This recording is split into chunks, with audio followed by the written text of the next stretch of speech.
ആകാശവാണി കോഴിക്കോട്.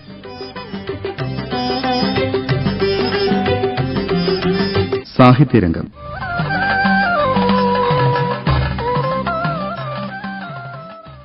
എല്ലാ ശ്രോതാക്കൾക്കും സാഹിത്യരംഗത്തിലേക്ക് സ്വാഗതം. സാഹിത്യരംഗത്തിൽ ഇന്നാദ്യം ആകാശവാണിയുടെ 90ാം വാർഷികത്തോടനുബന്ധിച്ച് നടത്തിയ ലെഗസി 2026 മിനി ലിറ്ററേച്ചർ ഫെസ്റ്റ് ഉദ്ഘാടന സമ്മേളനത്തിൽ കൽപ്പറ്റ നാരായണൻ നടത്തിയ പ്രഭാഷണം കേൾക്കാം.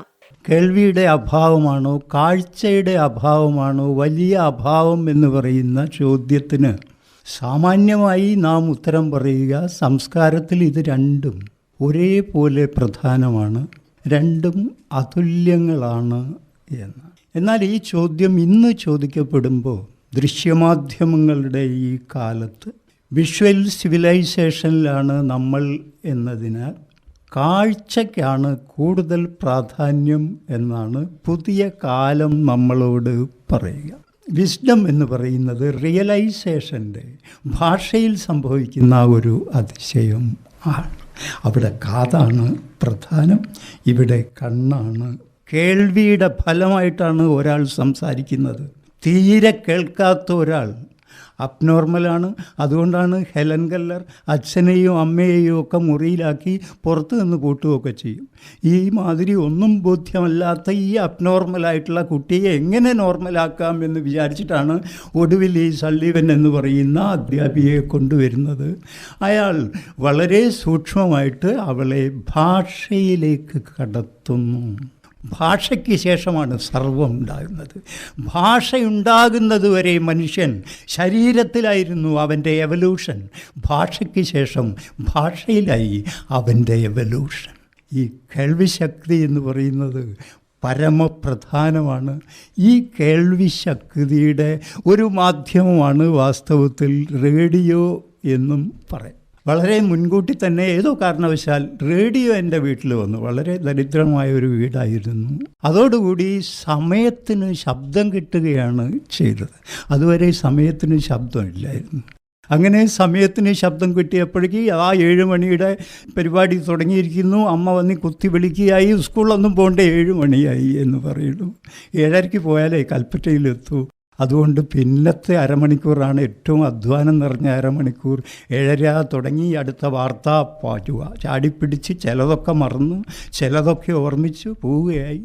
അത് കഴിഞ്ഞ് പിന്നെ തിരിച്ചു വരുമ്പോഴേക്കും 7 മണി കഴിഞ്ഞിട്ടും ചെക്കനെ കാണുന്നില്ലല്ലോ എന്ന് പറഞ്ഞ് അമ്മ മുറ്റത്തിറങ്ങിയിരുന്നു.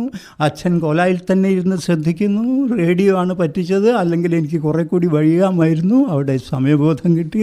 ഒഴിവ് ദിവസമാണെങ്കിൽ 12 മണിയായി, ഇല മുറിക്കാനുള്ള സമയമായി. ഇല മുറിച്ചു വന്നു. 12:30 എന്നിട്ടും ചോറായിട്ടില്ലേ എന്ന് എത്തി നോക്കുന്ന സമയമായി. 1 മണിയാകുമ്പോഴേക്കും ഊണ് കഴിച്ചു. 1:30 ചലച്ചിത്രഗാനങ്ങൾ കേട്ടുകൊണ്ട് കണ്ണടഞ്ഞുകൊണ്ട് ഉറങ്ങി തുടങ്ങി.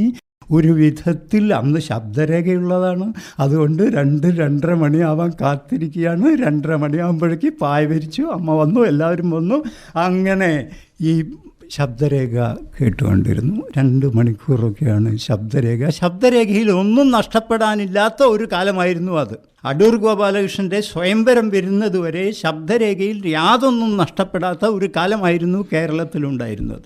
MT വാസുദേവൻ നായരുടെ ചലച്ചിത്രങ്ങളുടെ ശബ്ദരേഖ കേട്ടാൽ മതി, നാം സിനിമ കാണുന്നതിനേക്കാൾ ഉത്തേജിതർ ആയിത്തീരും. ഭാവന കൊണ്ടുകൂടി നമുക്ക് കേൾക്കാം എന്നതാണ് കേൾവിയുടെ ഒരു വലിയ സവിശേഷത. ഡെയിലി എന്ന് പറയാവുന്നത് അന്നത്തെ പത്രമായിരുന്നില്ല, ഒരു ദിവസത്തെ റേഡിയോ ആയിരുന്നു. വാർത്ത മുതൽ സംഗീതം മുതൽ കാർഷിക രംഗം, കമൻ്ററി. ഞാൻ ക്രിക്കറ്റിൽ ഭ്രമിച്ചു തുടങ്ങിയത് അതിലെ കമൻ്ററി കേട്ടിട്ടാണ്.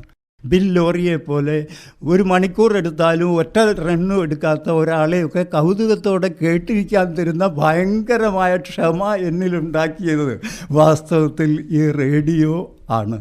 ഇങ്ങനെ എല്ലാ മേഖലകളെയും സ്പർശിക്കുന്ന ഒരു ഡെയിലി അന്ന് റേഡിയോ അല്ലാതെ ഉണ്ടായിരുന്നു.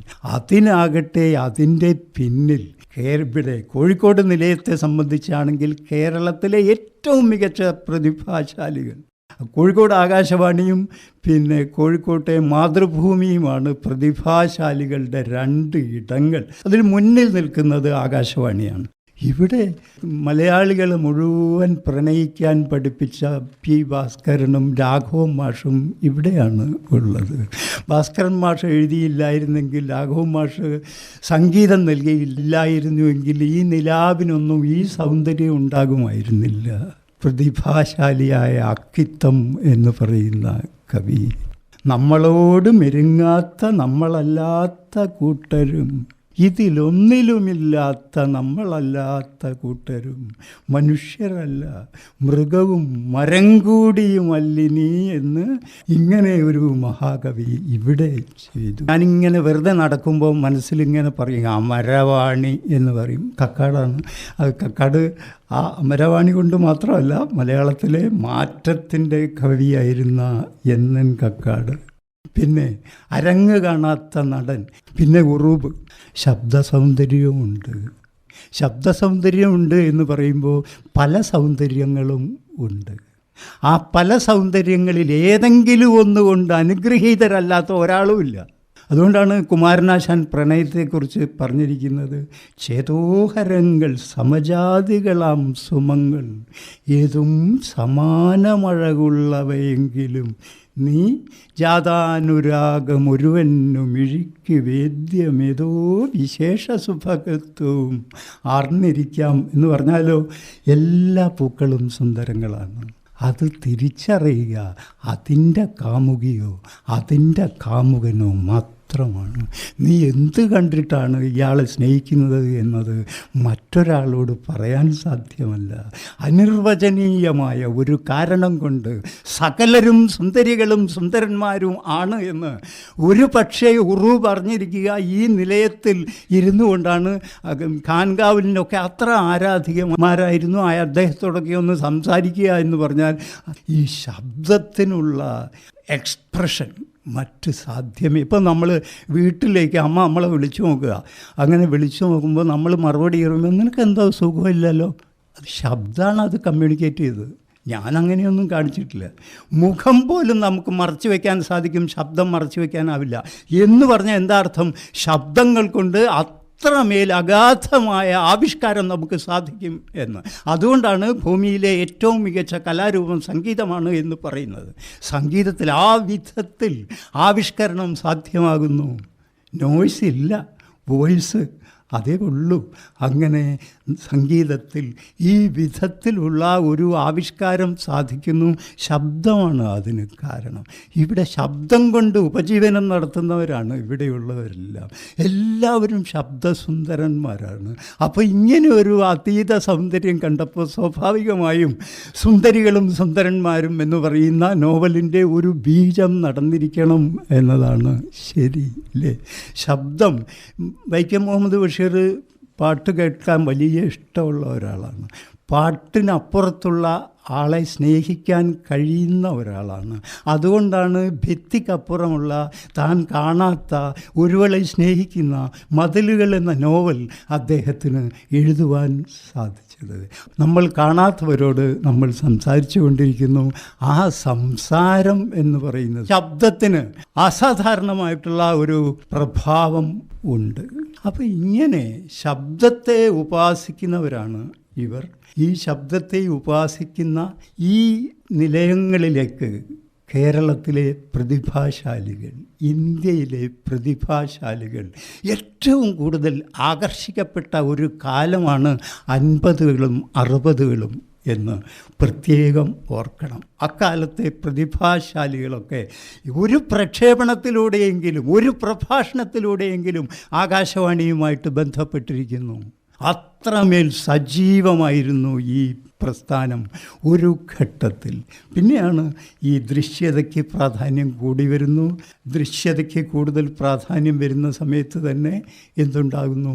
വലിയ ചെലവുകൾ ഉണ്ടാകുന്നു. ടെക്സ്റ്റൈൽ ഷോപ്പുകളൊക്കെ അതീവ സജീവമായിത്തീരുന്നു. ഒരു റേഡിയോ ആർട്ടിസ്റ്റ് കയറി വന്നാൽ വാങ്ങിക്കുക സ്ട്രെപ്സിൽസോ അല്ലെങ്കിൽ ഈ ഏലാതി ഗുളികയോ അങ്ങനെ എന്തെങ്കിലുമൊക്കെ ആയിരിക്കും. ഈ മേക്കപ്പ് സാധനങ്ങളുടെ ഒരു വലിയ ആവശ്യമൊന്നും അവർക്കുണ്ടാവില്ല. പക്ഷേ അതല്ല, ഒരു ടെലിവിഷൻ ആർട്ടിസ്റ്റ് മേക്കപ്പേ ഉണ്ടാവുകയുള്ളൂ. തൊണ്ടയാണെങ്കിലും എന്ത് വിഷമാണെങ്കിലും അതൊന്നും കാണിക്കാതെ പുറമേ മേക്കപ്പ് ചെയ്തുകൊണ്ട് നിൽക്കും. കേരളത്തിലെ ഏറ്റവും മികച്ച മേക്കപ്പ് മാൻ യേശുദാസാണ് എന്നതാണ്. അയാൾ ആരെയും മേക്കപ്പ് ചെയ്തിട്ടൊന്നുമില്ല. അയാൾ പാടിയതുകൊണ്ട് വർദ്ധിച്ച സൗന്ദര്യം കൊണ്ടാണ് പ്രേം നസീറും മമ്മൂട്ടിയും മോഹൻലാലും എല്ലാം നമുക്ക് പ്രിയങ്കരർ ആയിത്തീർന്നത്. ഈ റേഡിയോ വന്നപ്പോൾ ഉണ്ടായിട്ടുള്ള വലിയ ഒരു കാര്യം എന്താണെന്ന് പറഞ്ഞാൽ, അതുവരെ അപ്സരസ്സുകളുടെയും ഗന്ധർവന്മാരുടെയും ദൈവങ്ങളുടെയും ഭാഷയായിരുന്ന അശരീരി സാധാരണ മനുഷ്യരുടെ ഭാഷയായിത്തീർന്നു എന്നതാണ്. ശരീരമില്ല, ശബ്ദം മാത്രം നാം കേൾക്കും. ഇങ്ങനെ അശരീരിയുടെ ഒരു കാലം. അന്നത്തെ പാട്ടുകളൊക്കെ നമുക്ക് കൂടുതൽ ഇഷ്ടമായിരിക്കുന്നത് അന്നത്തെ പാട്ടിൻ്റെ മധ്യസ്ഥത റേഡിയോ ആയിരുന്നു എന്നതുകൊണ്ടാണ്. ഏകാന്തമായിരുന്നു, കേട്ടു. വീട്ടിലെ വൈഷമ്യങ്ങളിലിരുന്നു കൊണ്ട് കേട്ടു. അപ്പോഴത്തെ പ്രേമത്തിലിരുന്നു കൊണ്ട് കേട്ടു. അതുകൊണ്ട് ഈ പാട്ട് അനർഘങ്ങളായി തീർന്നു. കാലം ചെല്ലുമ്പോഴൊക്കെ അതിന് ഈ നഷ്ടപ്പെട്ടു പോയത് നമ്മളെ മോഹിപ്പിച്ചുകൊണ്ടേയിരിക്കും. ജീവിതമല്ലേ നഷ്ടപ്പെടുന്നത്. 74 വയസ്സായി എനിക്ക് എന്നതിനർത്ഥം 73 വർഷങ്ങൾ കഴിഞ്ഞു പോയി എന്നല്ലേ. അങ്ങനെ ഈ നഷ്ടപ്പെട്ടുകൊണ്ടിരിക്കുന്നതൊക്കെ നമ്മളെ മനസ്സിനെ ആകർഷിച്ചുകൊണ്ടിരിക്കും കൂടുതൽ.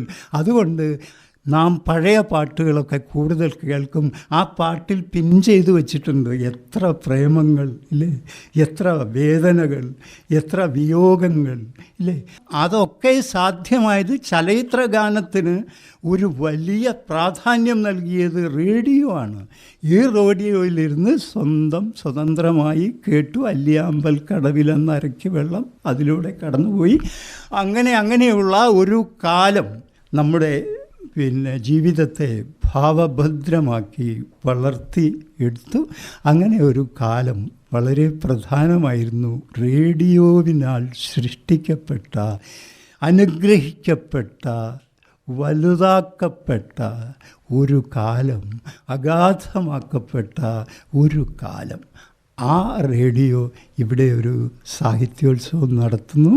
അതിൽ സംബന്ധിക്കാനും സംസാരിക്കാനും സാധിച്ചതിൽ നിങ്ങളോട് നന്ദി, നമസ്കാരം. ആകാശവാണിയുടെ 90ാം വാർഷികത്തോടനുബന്ധിച്ച് നടത്തിയ ലെഗസി 2026 മിനി ലിറ്ററേച്ചർ ഫെസ്റ്റ് ഉദ്ഘാടന സമ്മേളനത്തിൽ കൽപ്പറ്റ നാരായണൻ ചെയ്ത പ്രഭാഷണമാണ് ഇതുവരെ കേട്ടത്. ഇനി ഒരു പുസ്തകാവലോകനം കേൾക്കാം. അരുന്ധതി റോയിയുടെ Mother Mary comes to me എന്ന കൃതിയെ അവലോകനം ചെയ്ത് സംസാരിക്കുന്നു KS വെങ്കിടാചലം. കഴിഞ്ഞ വർഷം ഇറങ്ങിയ മികച്ച പുസ്തകങ്ങളിലൊന്നാണ് Mother Mary comes to me. എഴുതിയത് അരുന്ധതി റോയ്. ഗതികെട്ട് ഭർത്താവിനെ ഉപേക്ഷിച്ച ശേഷം ഒരു സ്ത്രീ തൻ്റെ 4.5 വയസ്സായ മകനോടും, പേര് ലളിത് കുമാർ ക്രിസ്റ്റോഫർ റോയ്, 3 വയസ്സായ മകൾ പേര് സൂസന്ന അരുന്ധതി റോയോടും കൂടി കോട്ടയത്തുള്ള തൻ്റെ തറവാട്ടിലെത്തുന്നു. അദൃശ്യമായ പിച്ചച്ചട്ടിയോടുകൂടി എന്നാണ് അരുന്ധതി റോയ് തറവാട്ടിലേക്കുള്ള വരവിനെ വിശേഷിപ്പിക്കുന്നത്. ആസാമിൽ നിന്നും കൽക്കത്തയിൽ നിന്നും അവസാനം ഊട്ടിയിൽ നിന്നുമുള്ള ഒരു യാത്രയായിരുന്നു അത്. 1962 ആത്മവിശ്വാസം മാത്രമായിരുന്നു ആ അമ്മയുടെയും മൂലധനം. പിന്നീട് ആ അമ്മ അധ്യാപികയാവുന്നു. ഇന്ത്യ മുഴുവൻ അറിയപ്പെടുന്ന ഒരു സ്കൂൾ കോട്ടയത്ത് സ്ഥാപിക്കുന്നു. നിയമയുദ്ധത്തിലൂടെ ക്രിസ്തീയ നിയമങ്ങളെ മറികടന്ന് വിവാഹിതയായ സ്ത്രീക്കും കുടുംബസ്വത്തിൽ അവകാശമുണ്ടെന്ന് സ്ഥാപിക്കുന്നു.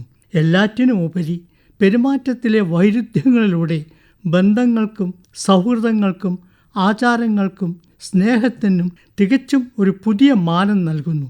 ആ സ്ത്രീയാണ് മേരി റോയ്. ആ അമ്മയുടെ മകൾ സൂസന്ന തൻ്റെ 16ാമത്തെ വയസ്സിൽ 1976 തനിച്ച് ഡൽഹി റെയിൽവേ സ്റ്റേഷനിൽ കോട്ടയത്ത് നിന്ന് വന്നിറങ്ങുന്നു.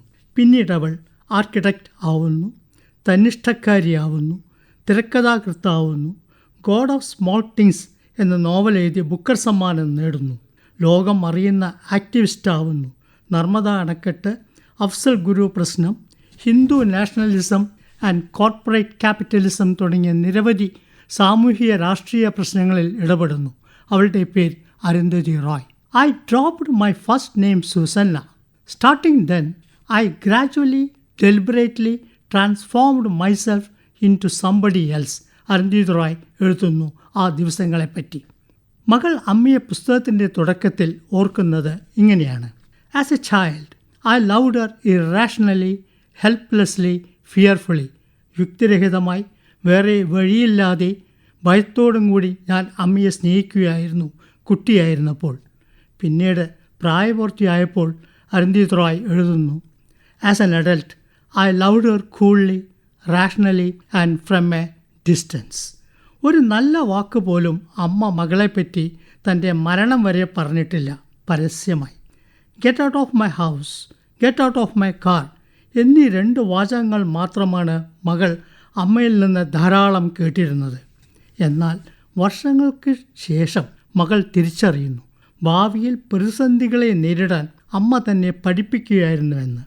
ഈ പുസ്തകത്തിലൂടെ അനാവരണം ചെയ്യപ്പെടുന്നത് ബന്ധങ്ങളിലെ സങ്കീർണതയും ഒരു കാലഘട്ടത്തിലെ സാമൂഹിക രാഷ്ട്രീയ നക്സലൈറ്റ് കാലവും ജാതി വ്യവസ്ഥിതിയും സ്വന്തം കാലിൽ നിൽക്കാൻ ശ്രമിക്കുന്ന സ്ത്രീകൾ നേരിടേണ്ടി വരുന്ന പ്രശ്നങ്ങളും മാത്രമല്ല, ഇന്ത്യൻ രാഷ്ട്രീയത്തിൻ്റെ ഇന്നത്തെ അവസ്ഥയും കൂടിയാണ്. അയ്മനം കാലത്തെ നിലനിൽപ്പിനെ അരുന്ധതി വർണ്ണിക്കുന്നത് ഇങ്ങനെ: squirrel survival skills were an asset for anybody attempting to navigate the ledge life in Aymanam എന്നാണ്. കുട്ടികളെ സെക്സ് നിഗൂഢതകളിൽ നിന്ന് മുക്തരാക്കാൻ മേരി റോയ് ചെയ്ത തന്ത്രം, നക്സലൈറ്റിൻ്റെ ദൂഷ്യവശങ്ങൾ, ലാറി ബേക്കർ മാജിക്. അദ്ദേഹമാണ് പൊട്ടക്കുന്നിൽ അതിമനോഹരമായ സ്കൂൾ മേരി റോയ്ക്ക് വേണ്ടി നിർമ്മിച്ചു കൊടുക്കുന്നത്. 1975 എമർജൻസിയും ഇന്ദിരാഗാന്ധിയുടെ പതനവും ഇന്നത്തെ ഡൽഹിയുടെ അവസ്ഥ, തൻ്റെ ആദ്യ നോവൽ പ്രസിദ്ധീകരിക്കാൻ പെട്ട പാടും, വിജയിച്ചപ്പോൾ നേരിടേണ്ടി വന്ന കോടതി പ്രശ്നങ്ങളും, ബുക്കർ സമ്മാനം നേടിയ ശേഷമുള്ള പ്രശസ്തിയും പണവും, നർമ്മദ ബച്ചാവോ പ്രശ്നത്തിൽ ഇടപെട്ടപ്പോൾ ഉണ്ടായ പ്രതിസന്ധികൾ, ഇന്ത്യൻ പാർലമെൻറ്റിന് നേരെ ഉണ്ടായ ആക്രമണം എന്നിവയും അരുന്ധതി റോയ് പുസ്തകത്തിൽ വിവരിക്കുന്നുണ്ട്. പറയർ എന്ന വാക്ക് അമ്മ ഉപയോഗിച്ചപ്പോൾ താൻ കസാര തല്ലി തകർത്തത്, അമ്മയുമായി ഇണങ്ങിയും പിണങ്ങിയും കഴിയേണ്ടി വന്ന നാളുകൾ, അമ്മയുടെ അവസാന നാളുകളിൽ അമ്മയെ ശുശ്രൂഷിച്ച് കഴിയുമ്പോൾ ഉണ്ടായ തിരിച്ചറിവ് എന്നിവയെ അതിമനോഹരമായി അരുന്ധതി റോയ് അവതരിപ്പിക്കുന്നു സത്യസന്ധമായി. കുട്ടിക്കാലത്ത് അമ്മയിൽ നിന്ന് അകന്ന് അമ്മയെ വെറുത്തിരുന്ന മകൾ തൻ്റെ ഓർമ്മക്കുറിപ്പ് അവസാനിപ്പിക്കുന്നത് ഇങ്ങനെയാണ്: you are almost unusual wonderful moment I have ever known, I adore you എന്ന് പറഞ്ഞുകൊണ്ടാണ്. അതൊരു തിരിച്ചറിവായിരുന്നു.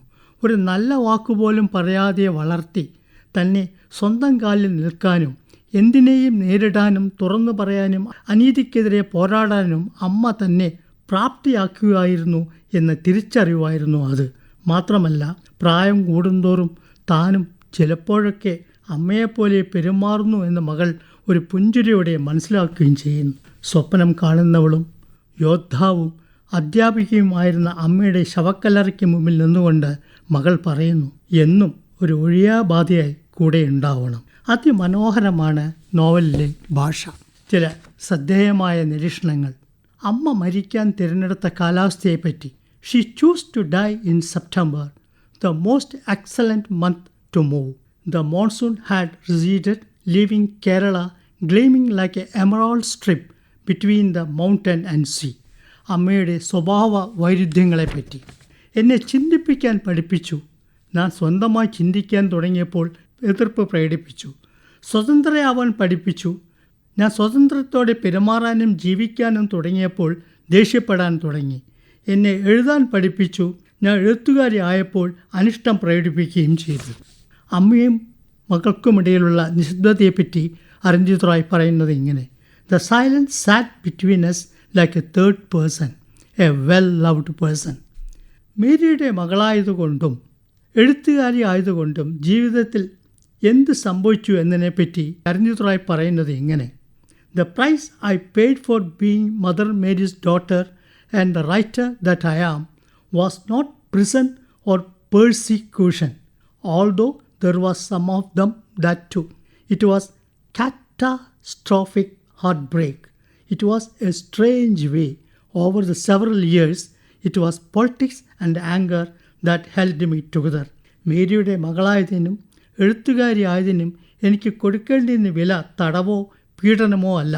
അതൊക്കെ കുറച്ചൊക്കെ ഉണ്ടായിരുന്നു. വർഷങ്ങൾ കഴിഞ്ഞപ്പോൾ എന്നെ ചേർത്ത് പിടിച്ച രാഷ്ട്രീയത്തിൻ്റെയും രോഷത്തിൻ്റെയും വിചിത്രമായ വഴിയായിരുന്നു അത്. പുസ്തകം അവസാനിക്കുന്നത് ഇങ്ങനെ: തൻ്റെ ചുമലുകൾ വിടർത്തി നിവർത്തി തൻ്റെ കിടപ്പുമുറിയിലെ കണ്ണാടി നോക്കി അമ്മ നടത്തം തുടരുന്നു. എപ്പോഴത്തെയും പോലെ ഞാനോ തീരത്ത് നിന്നുകൊണ്ട് സ്വന്തം കൈകൊണ്ടുണ്ടാക്കിയ ബൈനാക്കുലറിലൂടെ അമ്മയെ നോക്കുന്നു. കാറ്റിന് ശക്തി കൂടുന്നു. ചുമലുകൾ നിവർത്തി നേരെയാക്കണം. എന്ത് നേരിടാൻ ഞാൻ തയ്യാറായിരിക്കണം. അമ്മേ വിട, നമുക്ക് കാണാം. അരുന്ധതി റോയിയുടെ Mother Mary comes to me എന്ന കൃതിയെ അവലോകനം ചെയ്ത് സംസാരിച്ചത് KS വെങ്കിടാചലം. ഇനി പ്രദീപ് രാമനാട്ടുകര എഴുതി അവതരിപ്പിക്കുന്ന കവിതകൾ കേൾക്കാം. കവിത കളിക്കാരൻ. അതെ, കുഴിയെടുക്കുകയാണ് എന്നോളം ആഴവും നീളവുമുള്ളത്.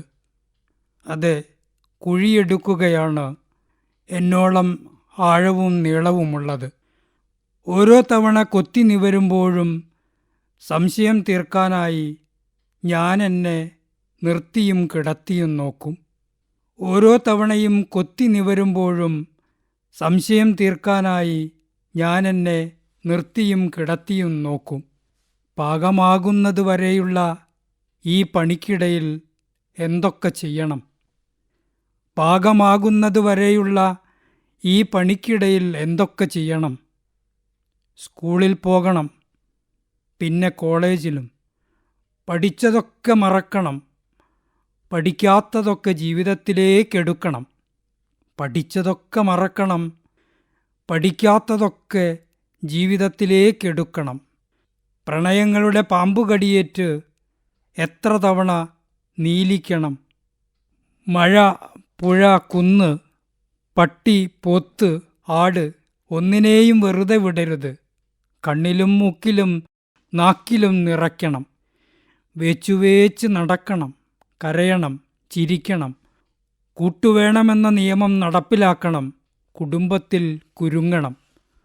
കൂട്ടുവേണമെന്ന നിയമം നടപ്പിലാക്കണം, കുടുംബത്തിൽ കുരുങ്ങണം. കുട്ടിയും വീടും ഭാര്യയും കാണാതെ കവിതയ്ക്ക് കഞ്ഞി വയ്ക്കണം. കുട്ടിയും വീടും ഭാര്യയും കാണാതെ കവിതയ്ക്ക് കഞ്ഞി വയ്ക്കണം. എങ്കിലും കുഴിയെടുക്കുമ്പോൾ ഓരോ കൊത്തിനും ഇടയ്ക്കുള്ള വേളയിലാണ് ജീവിതമെന്ന കളി. എങ്കിലും കുഴിയെടുക്കുമ്പോൾ ഓരോ കൊത്തിനും ഇടയ്ക്കുള്ള വേളയിലാണ് ജീവിതമെന്ന കളി. ചിരിച്ചുകൊണ്ട് തോൽക്കുന്നവനാണ് ഏറ്റവും നല്ല കളിക്കാരൻ. ചിരിച്ചുകൊണ്ട് തോൽക്കുന്നവനാണ് ഏറ്റവും നല്ല കളിക്കാരൻ. കവിത നനവ്. അത്രയും വിശപ്പോടെ ജീവിതം പടരുകിൽ എത്തിയ ദേശം കാലം അത്രമേൽ തളിർത്തിടും. അത്രയും വിശപ്പോടെ ജീവിതം പടരുകിൽ എത്തിയ ദേശം കാലം അത്രമേൽ തളിർത്തിടും. നെഞ്ചിലെ കൂടിനുള്ളിൽ വിങ്ങിയ നിശ്വാസങ്ങൾ പെയ്തതിനാശ്വാസത്തിൽ പൂവുകൾ ചിരിച്ചിടും. നെഞ്ചിലെ കൂടിനുള്ളിൽ വിങ്ങിയ നിശ്വാസങ്ങൾ പെയ്തതിനാശ്വാസത്തിൽ പൂവുകൾ ചിരിച്ചിടും. ഓരോരോ ആഴങ്ങളിൽ മുങ്ങിയും പൊങ്ങിയും നാം സങ്കടമെടുക്കിലും പങ്കിട്ടു തുഴഞ്ഞിടും. ഓരോരോ ആഴങ്ങളിൽ മുങ്ങിയും പൊങ്ങിയും നാം സങ്കടമെടുക്കിലും പങ്കിട്ടു തുഴഞ്ഞിടും. മിഴികൾ കിനാവിൻ്റെ നക്ഷത്രദൂരം താണ്ടി വെറുതെ അലഞ്ഞാലും അരികിൽ തിരിച്ചെത്തും. മിഴികൾ കിനാവിൻ്റെ നക്ഷത്രദൂരം താണ്ടി വെറുതെ അലഞ്ഞാലും അരികിൽ തിരിച്ചെത്തും. അകമേ അനാഥമാം വാക്കിനെ വളർത്തിയും പുറമേ സനാഥമാം ജീവനയുണർത്തിയും മഴനീർ വരയ്ക്കുന്ന സ്മൃതിചിത്രമോരോന്നും ഉടയാതെ നെഞ്ചോടു ചേർത്തു നീ നനയുന്നു. അകമേ അനാഥമാം വാക്കിനെ വളർത്തിയും പുറമേ സനാഥമാം ജീവനയുണർത്തിയും മഴനീർ വരയ്ക്കുന്ന സ്മൃതിചിത്രമോരോന്നും ഉടയാതെ നെഞ്ചോടു ചേർത്തു നീ നനയുന്നു. കവിതയുടെ പേര് സുരേശനും ഞാനും, അല്ലെങ്കിൽ ഞാനും സുരേശനും. മുറിച്ചെടുത്ത വെളിച്ചത്തിനെ ഇരുട്ടത്ത് വച്ച് ബാക്കി ഇരുട്ടിനെ നോക്കി പല്ലു തേക്കുകയും കുളിക്കുകയും പതിവ് പോലെ പണിക്കു പോവുകയും ചെയ്യുമ്പോൾ സുരേശൻ എന്ന സുഹൃത്തിന് എന്താണ് സംഭവിച്ചത്? മുറിച്ചെടുത്ത വെളിച്ചത്തിനെ ഇരുട്ടത്ത് വച്ച് ബാക്കി ഇരുട്ടിനെ നോക്കി പല്ലു തേക്കുകയും കുളിക്കുകയും പതിവ് പോലെ പണിക്കു പോകുകയും ചെയ്യുമ്പോൾ സുരേശൻ എന്ന സുഹൃത്തിന് എന്താണ് സംഭവിച്ചത്? ഉത്തരമറിയില്ലെങ്കിലും ബൈക്കിൽ കയറുമ്പോഴും ഹെൽമറ്റിനുള്ളിൽ തലവെച്ച് ഉടലനങ്ങാതെ പായുമ്പോഴും ട്രെയിൻ വരുന്നതുവരെ പ്ലാറ്റ്ഫോമിൽ മനസ്സുകൊണ്ട് ചെസ്സ് കളിക്കുമ്പോഴും അതുതന്നെയാണ് ഞാൻ ആലോചിച്ചത്. സുരേശൻ്റെ ഒരു ദിവസം ഞാൻ എടുക്കുകയും എൻ്റെ ഒരു ദിവസം സുരേശൻ എടുക്കുകയും ചെയ്താൽ ഞാനും സുരേശനും എവിടെയായിരിക്കും അപ്പോളെന്ന് ആലോചിച്ചു നോക്കി. എങ്ങനെയായിരിക്കുമെന്ന് എഴുതി നോക്കി. പരസ്പരം മാറ്റിയെഴുതിയ ജീവിതത്തിനെ ഒരു ദിവസം മുഴുവൻ ഓടിച്ചു പോകുമ്പോൾ ബസ്സിൽ വെച്ചോ ട്രെയിനിൽ വെച്ചോ കണ്ടുമുട്ടേണ്ടി വരില്ലേ? പരസ്പരം മാറ്റിയെഴുതിയ ജീവിതത്തിനെ ഒരു ദിവസം മുഴുവൻ ഓടിച്ചു പോകുമ്പോൾ ബസ്സിൽ വെച്ചോ ട്രെയിനിൽ വെച്ചോ കണ്ടുമുട്ടേണ്ടി വരില്ലേ? കണ്ടതിൻ്റെയും കേട്ടതിൻ്റെയും ഭാരം എനിക്കപ്പോൾ സുരേശന് കൊടുക്കാനാവുമോ? അഥവാ കൊടുത്താൽ തന്നെ സുരേശൻ അതുകൊണ്ട് എന്തൊക്കെയാവും ചെയ്യുക? ഞാൻ കുളിക്കുമ്പോൾ രഹസ്യഭാഗങ്ങളിൽ വിരലോടിച്ച് പാടാറുള്ള പാട്ട് സുരേശന് പാടേണ്ടി വരില്ലേ? ഞാൻ എൻ്റെ കാമുകിയോട് പറഞ്ഞ നുണകളിൽ സുരേശനും പൊട്ടിയൊഴുകില്ലേ? മഴ പെയ്യുമ്പോൾ ഇറയത്ത് ഞാനൊഴുക്കിയ കടലാസുതോണിയിൽ സുരേശനും തുഴയേണ്ടി വരും. മഴ പെയ്യുമ്പോൾ ഇറയത്ത് ഞാനൊഴുക്കിയ കടലാസുതോണിയിൽ സുരേശനും തുഴയേണ്ടി വരും. പാമ്പുകടിയേറ്റ വെലായുധേട്ടനെ തോളിലിട്ട് കുണ്ടനിടവഴിയിലൂടെ കല്ലിനും മുള്ളിനും വേലികെട്ടി പായേണ്ടി വരും. ആലോചിച്ചൊരു പിടിയും കിട്ടാതെ പ്ലാറ്റ്ഫോമിൽ ഇരിക്കുമ്പോഴാണ് ഒരാൾ കാലിൽ കെട്ടിയ കുരുക്ക് കയ്യിലേക്ക് മാറ്റുന്നതും കയ്യിൽ കെട്ടിയ കുരുക്ക് വീണ്ടും കാലിലേക്ക് മാറ്റുന്നതും കണ്ടത്. ആലോചിച്ച് ഒരു പിടിയും കിട്ടാതെ പ്ലാറ്റ്ഫോമിലിരിക്കുമ്പോഴാണ് ഒരാൾ കാലിൽ കെട്ടിയ കുരുക്ക് കയ്യിലേക്ക് മാറ്റുന്നതും കയ്യിൽ കെട്ടിയ കുരുക്ക് വീണ്ടും കാലിലേക്ക് മാറ്റുന്നതും കണ്ടത്. സുരേശനെക്കുറിച്ചുള്ള എൻ്റെ ആശങ്ക ഞാൻ തൽക്കാലം സുരേശന് തന്നെ കൊടുത്ത് എന്നെക്കുറിച്ചുള്ള സുരേശൻ്റെ ആശങ്ക തിരിച്ചു വാങ്ങി. അല്ലെങ്കിലും നമ്മൾ വാങ്ങുകയും കൊടുക്കുകയും ചെയ്ത് തളർത്തിയെടുത്തതല്ലേ നമ്മുടെ ജീവിതം? അല്ലെങ്കിലും നമ്മൾ വാങ്ങുകയും കൊടുക്കുകയും ചെയ്ത് തളർത്തിയെടുത്തതല്ലേ നമ്മുടെ ജീവിതം? പ്രദീപ് രാമനാട്ടുകര എഴുതി അവതരിപ്പിച്ച കവിതകളോടുകൂടി ഇന്നത്തെ സാഹിത്യരംഗം സമാപിക്കുന്നു.